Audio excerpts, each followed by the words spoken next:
Olá a todas e a todos. Meu nome é Natália Bernardo Nunes e sou autora do projeto Análise de Iniciativas envolvendo o uso da lógica de programação para o desenvolvimento do sistema educacional no ensino médio, orientado pela professora Annelise Lenk Kologeski.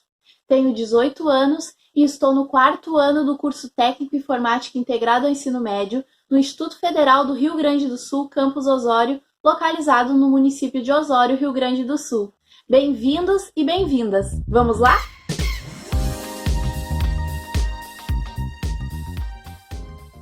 Ser estudante do curso técnico em informática e perceber que a tecnologia está cada vez mais presente na nossa sociedade foi o que me motivou a iniciar essa pesquisa.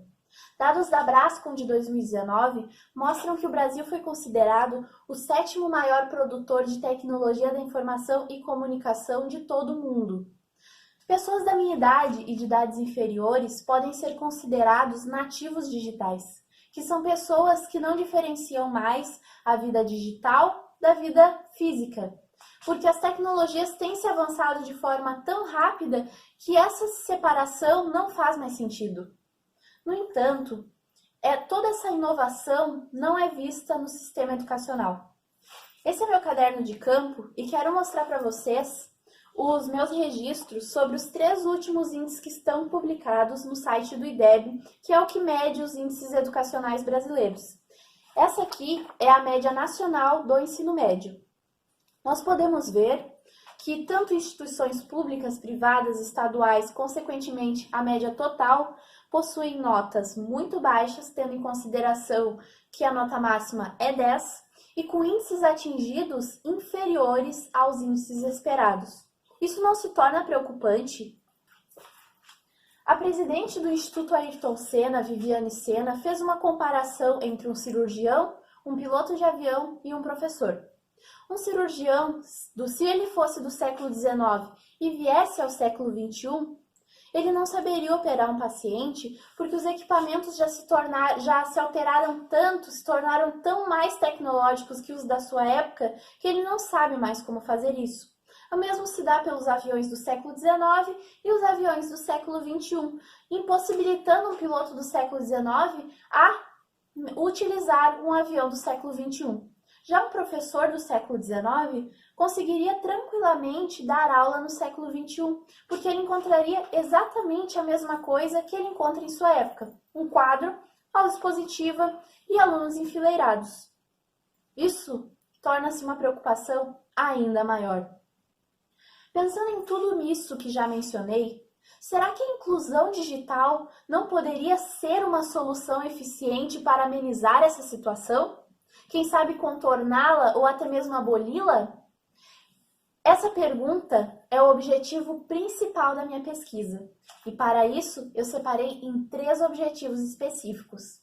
Analisar materiais, sejam eles físicos, artigos, enfim, qualquer material que for relevante para a minha pesquisa. Realizar um levantamento de dados com todos esses materiais que eu irei analisar e ainda publicar todos os resultados que eu obter, podendo auxiliar assim pesquisadores, docentes, discentes, diretores, qualquer pessoa que esteja interessada em realizar alguma coisa que possa ser inovadora para a sua instituição de ensino, a sua região ou até mesmo seu município, enfim, podendo atingir o maior público possível. Quanto à minha metodologia para poder resolver isso, eu comecei por uma pesquisa bibliográfica, separando 3 eventos e seus periódicos: os workshops do Congresso Brasileiro de Informática na Educação, o Simpósio Brasileiro de Informática na Educação e a revista Novas Tecnologias na Educação. Esses 2 primeiros são da Sociedade Brasileira de Computação e possuem uma revista, que é a Revista Brasileira de Informática na Educação. No entanto, eu quis pegar a revista Novas Tecnologias na Educação justamente para atingir sociedades diferentes, públicos diferentes e pesquisas diferentes, podendo abranger ainda um maior número de visões.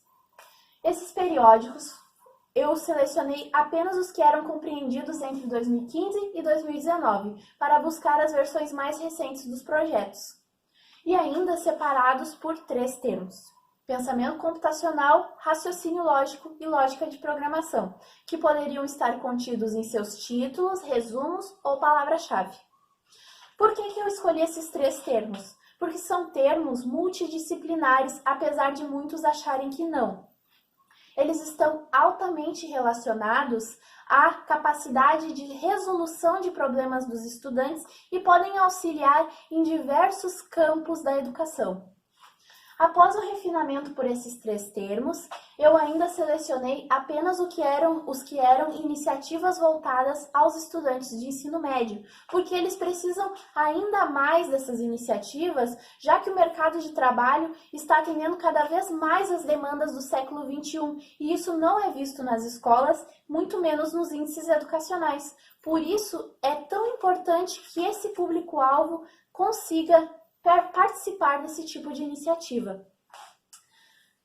Aqui, quanto aos depoimentos que eu mencionei, nós estamos num período de pandemia e ainda mais se prova a importância de mostrarmos as análises qualitativas. Nós podemos perceber que nós não somos números.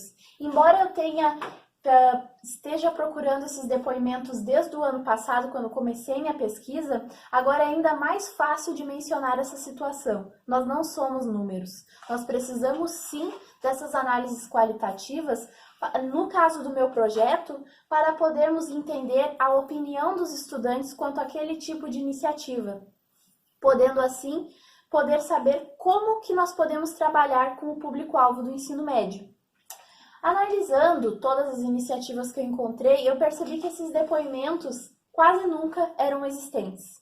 Então, eu precisei ampliar minha pesquisa para uma pesquisa de campo atrás da opinião dos estudantes e para saber se esse tipo de iniciativa poderia trazer algum impacto em sua vida.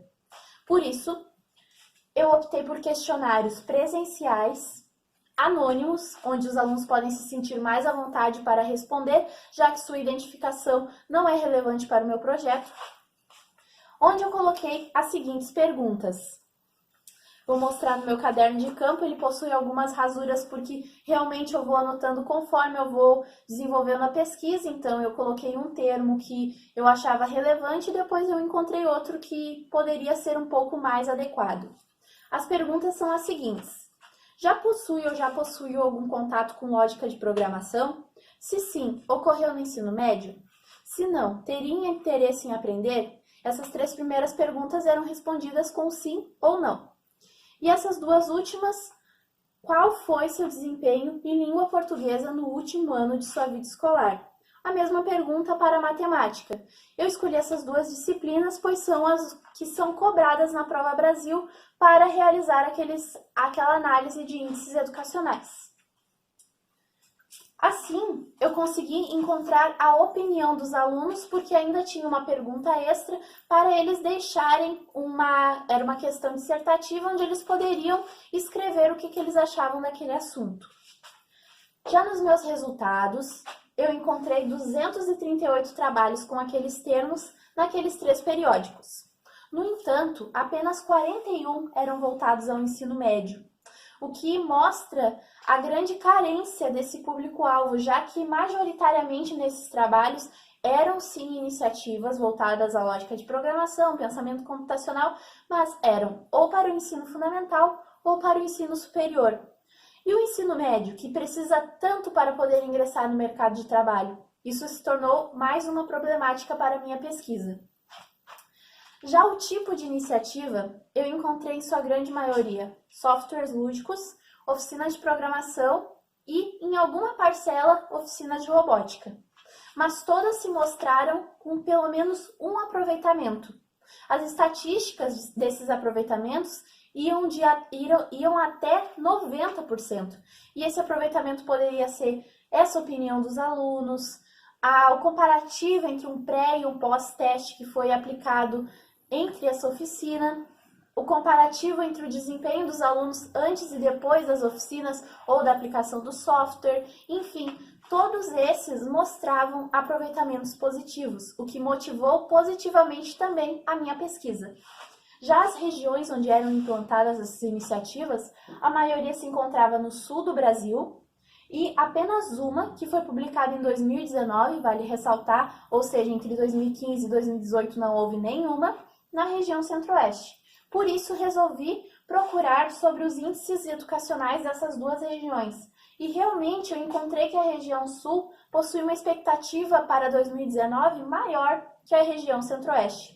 Ou seja, vale também instigar se existe uma relação entre esses índices educacionais e as iniciativas realizadas. Já na minha pesquisa de campo, devido à pandemia do novo coronavírus, eu só consegui realizar na minha instituição de ensino, que é o IFRS Campus Osório. Eu atingi 334 estudantes que foram atendidos em horário de aula, acompanhados pelo professor que estava cuidando da turma no momento, e 64,1% mencionaram já ter contato com a lógica de programação que foi utilizado no ensino médio. E o desempenho da minha instituição de ensino no IDEB estava acima da expectativa para o Rio Grande do Sul e para todo o Brasil. E também seus desempenhos em matemática e língua portuguesa chegavam a até 70% em que mencionaram que seria bom ou ótimo. O que menciona também e me faz pensar e analisar cada vez mais se todos esses aproveitamentos positivos têm relação com a lógica de programação, se essa qualidade do ensino está relacionada com essa área. Já minhas publicações, eu consegui publicar em um evento local no município de Canoas, no Rio Grande do Sul, e também em 3 grandes congressos, um na Espanha, um no Peru e um em Brasília, que é o próprio Congresso Brasileiro de Informática na Educação, em um de seus workshops. O que me deixou muito feliz, porque assim eu consegui atingir um grande público no Brasil e no mundo. Futuramente, eu quero aumentar esses dados, procurar por mais periódicos, podendo assim aumentar esses números e abranger mais precisão aos meus resultados, bem como entrevistar também estudantes de outras instituições de ensino do município de Osório, onde se situa a minha instituição, também de todos os municípios da região do litoral norte do Rio Grande do Sul, podendo abranger mais alunos e também mais precisão a esses resultados, para saber se estão altamente relacionados ou pelo menos em alguma parcela com a lógica de programação. E depois, espero poder publicar cada vez mais meus resultados, auxiliando cada vez mais alunos, professores, pesquisadores, para que possamos futuramente deixar de lado as aulas tradicionais e poder cada vez mais trazer vez e voz às inovações da atualidade. Muito obrigada!